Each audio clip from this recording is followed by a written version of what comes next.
founding the company, my two brothers, Alberto and Mario, and myself. And well, we settled the company because we enjoyed playing games together when we were children and teenagers, and we loved narrative-driven games. They were our favorite games back then, and even today. Text adventure games at the beginning, and then point-and-click adventure games, and of course now you can find lots of different genre. Because narrative is almost on every game right now. But of course, there are some of them in which narrative is like the key element, and those are the games we enjoy the most.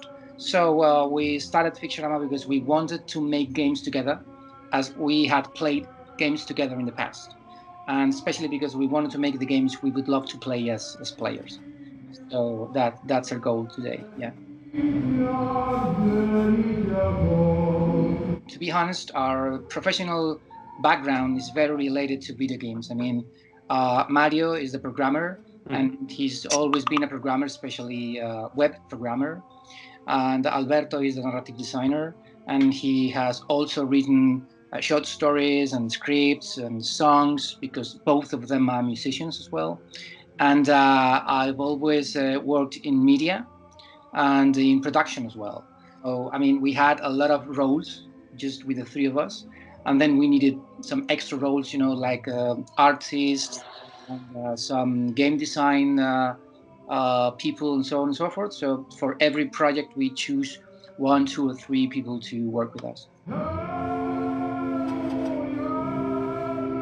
The main team have been 5 people, an artist, and then of course, a programmer, a narrative designer, which was a game designer as well, then another game designer, and myself as a producer and PR manager.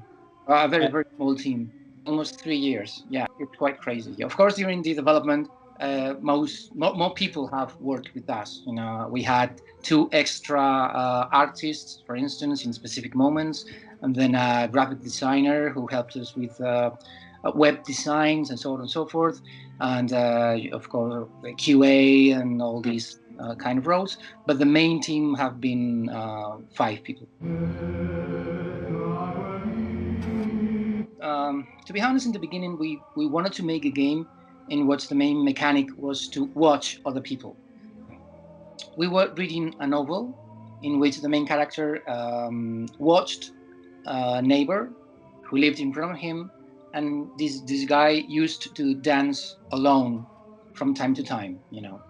So the main character started to wonder what that guy was doing. Like, well, why does he dance alone? I mean, maybe he's thinking about his past when he had a girlfriend or a boyfriend, and they used to go dancing together, or maybe he just came from taking dancing classes and he's practicing or whatever. So we thought it was very cool to make a game in which the main mechanic was to look other people and to wonder about their lives. But of course, we had to find the proper approach to make a game like that, and we started looking for references. And of course, the first one we found was Rear Window, the #1 voyeur cultural product, and it was great. In fact, we started to work on a game with a very similar approach, but then we found lots of constraints. For instance, the people you watch through your window might live a very limited kind of stories, like stories that happen in a living room or a bedroom or a kitchen or wherever. And we wanted to tell lots of different stories. And also, the people living in front of you, maybe there are, I don't know, 8 people, 10, 12 people, and we wanted to tell lots of stories. We had to look for another approach. And at that time, we found a website called insecam.org, like insecure.com. When we found this website, it was quite terrifying, because you can see people all over the world who are unaware that they are being watched. And it was like, oh my God, this is the approach. You had to make a game based on this kind of websites, because this is not the only one. I think there are several of them. And we thought someone had to make a game based on this website, so we decided to be us.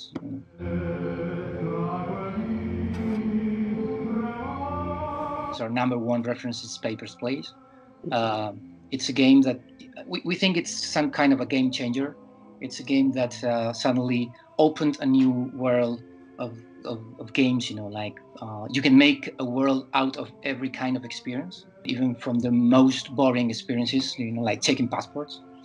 And it was, for us, it was one of the first games in which narrative and mechanics were so tightly bound that they were like inseparable. I mean, every mechanic in the game is related to narrative, and that's what we tried to achieve with Enough with the Bunkies as well. Not to be able to separate both elements. And well, her story, for instance. In fact, we discovered her story after we were working on the Enough with the Monkeys, but both games share this vibe of investigating through small pieces of information and trying to make up your mind about what you're discovering.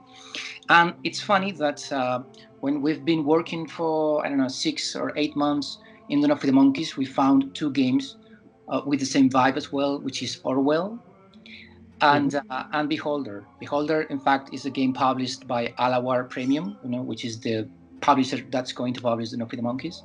And the 3 games share this vibe of watching people, of surveillance, this crazy world we live in. The North of the Monkeys approaches this subject in a more cynical way, or in a more comical way, but it's fun that all over the world, 3 small teams have been working on projects so much alike.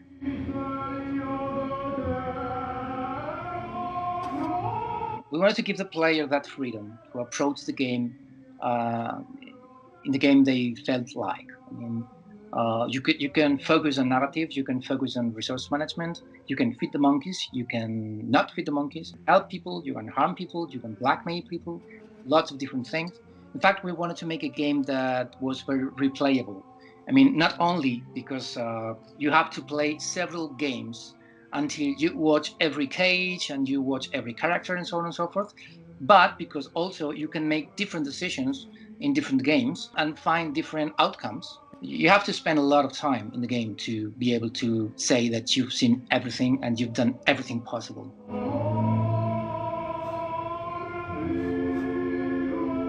We also know that this is the kind of game that maybe you will play a first game and like a trial, like, okay, I'm gonna try, I'm gonna learn how to play these, I'm gonna watch what's happening, I'm gonna make my mind about the game, and then I'm playing a second game in which I'm gonna do, okay, I'm gonna play it right. We've played lots of games that way, and I think it's a very fun approach because well, the first time you just learned how to play, and the second time you played for real.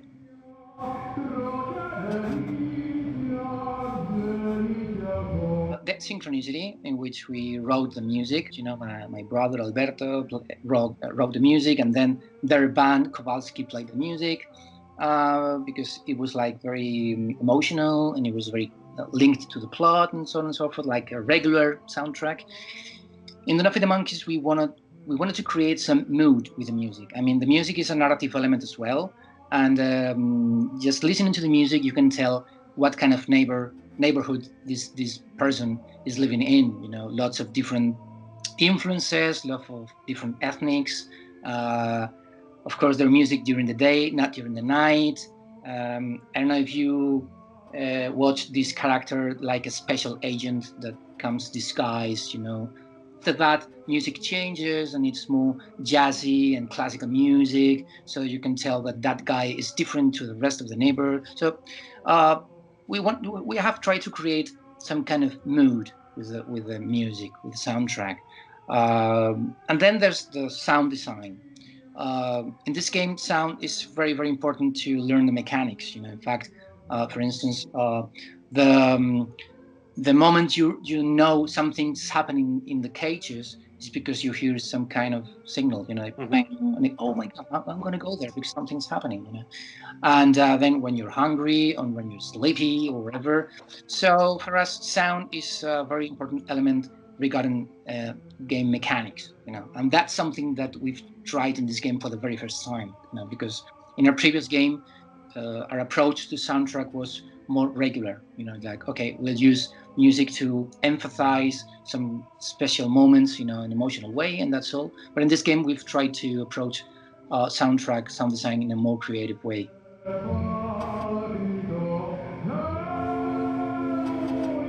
Yeah, in fact, one of our goals with the game was to create different narrative layers.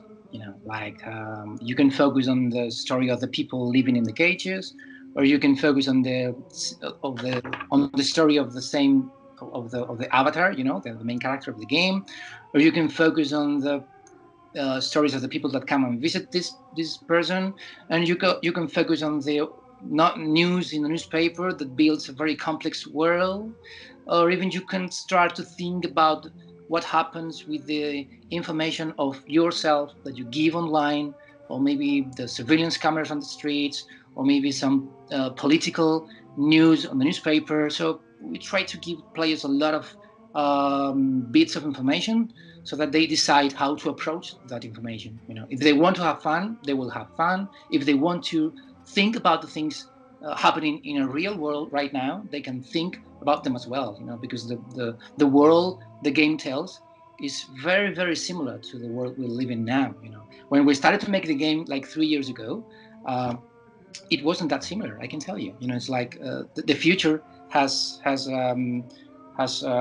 arrived before we wanted.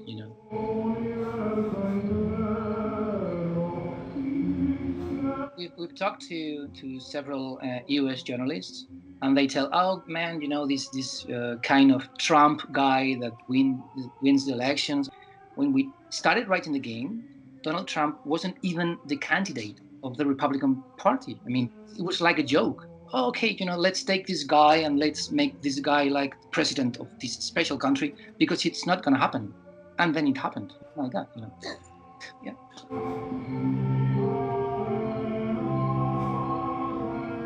Well, I think it would have been too easy to tell our players, oh, you should think this about this issue, that about that issue. We're going to give you a lot of information.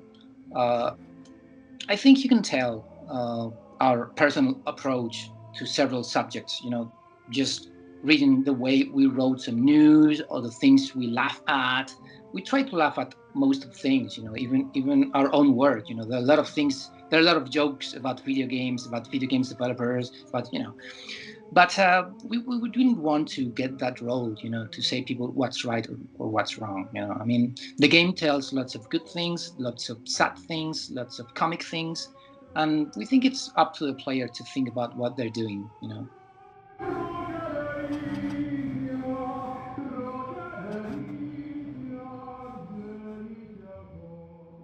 If you go to ukitten.com, then you'll spot one of our cuts.